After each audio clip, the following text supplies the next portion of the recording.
Clients often tell me that they don't want a prenup, they don't want a postnup because it's awkward, because tension arises when the topics raised. It suggests that there's doubts about the strength and stability and continuity of the relationship. It suggests that one of the other partners already halfway out the door, and that they just want to protect themselves. Statistically, and what you're saying is true in terms of how people feel. According to the data, people prefer to avoid discussions about money and finances, and they're more comfortable discussing the most intimate aspects of their relationship rather than money and finances. So in response to that question, in Hebrew we have a line, there's a default property regime. And under the default regime, certain rules apply. There's exposure that certain assets that one understands to be separate, that one understands to be from the parents, that one understands to be a gift from a parent, a loan from a parent, is not a joint marital asset. And so by one partner really refusing to put that into writing, what they're saying is, I want to keep my cards close to my chest, and I don't want to waive any of my arguments in the future. And in the future, I might actually take out a sword. And on the one hand, it's awkward. It is awkward to bring up these topics, but also by refusing to agree to something which is on the table,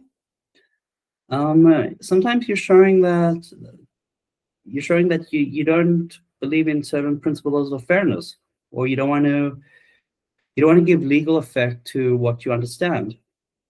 And that should also cast aspersions onto someone's general behavior. There are certain legal topics that have a lot of ambiguity. I personally have a crusade against something called commercial goodwill. Commercial goodwill is the value of a business when sold to an independent third party. And my particular gripes about this topic involve when the business is really just a sole proprietor. It's what in Israel we call them atzmaim, someone who's independent, and they work independently. They have a laptop. Often they go to a cafe. When there's division of property, the partner who is independent, they're actually exposed to a major claim that their business is going to be valued, and they're going to have to pay out half of the value of their business to the other spouse. The exposure there is huge because there are no clear rules on the valuation of businesses. I'll give you a real life example of a client of mine who has a monthly earnings of 30,000 shekels. There's a court-appointed financial expert who determined that an appropriate salary, someone running that business, is actually worth 20,000 shekels. Therefore, he calculated that the business has a monthly profit of 10,000 shekels, 120,000 shekels on an annualized basis. The number that he picked out the air out of his thumb to value the business was a multiplier of 10. He said, therefore, the business is worth 10 times its annual profits. It's worth 1.2 million shekels. And the husband, who works with his laptop from a cafe, needs to pay out his wife of 3 years 600,000 shekels. This particular matter is still ongoing. In the meanwhile, the parties, the husband and wife, the ex-husband and wife, have been fighting over this issue for over 2 years. They've paid a court-appointed financial expert 80,000 shekels in fees, and they're not on talking terms, and they have a 6-year-old son. And because of the conflict, the son is in a lot of emotional crisis and distress. And so one can really protect themselves. They can avoid future disputes. They can create financial clarity and prevent exposure. And And they can also ensure the emotional well-being of their joint children by clarifying certain issues in advance. In a prenup or a postnup, one can clarify the status of the ketuba.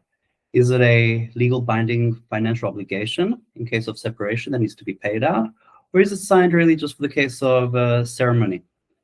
Under a prenup or a postnup, you have the autonomy to regulate these issues and to prevent and clarify exposure for a future claim.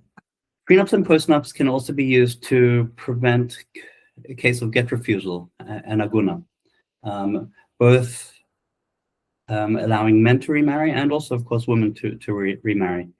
Prenups and postnups are customized contracts between a husband and wife and between partners. They're documents that allow people to define the financial regime that governs their relationship. It allows them to protect separate property. It allows them to protect separate children from different relationships.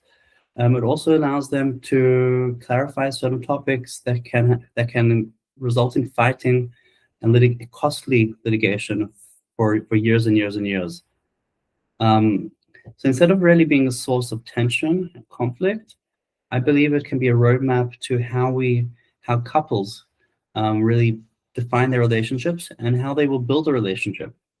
Today we discussed prenups and postnups in Israel. We discussed how they can be used to prevent get refusal, how they can protect people's property interests, how they can protect and prevent future fighting and litigation, how they can also be used to facilitate a productive joint parenting relationship after people separate instead of spending years to fight. My name is Michael Heyman. I assist clients with drafting these prenups and postnups. I assist people in creating roadmaps to building productive relationships and building their home together. On the other side of things, I also assist people in creating roadmaps towards separation in terms of fairness, based on interest, based on needs, in a way that is at least costly as possible. I'm not just talking about financial costs, I'm talking about emotions, I'm talking about time, I'm talking about years of stress. If you'd like to be in touch with me, feel free to reach out. I have cost-free consultations, especially before marriage and after marriage, because I believe in the importance of this topic. I'm here for you if there's anything you'd like to discuss and to determine how I can assist you.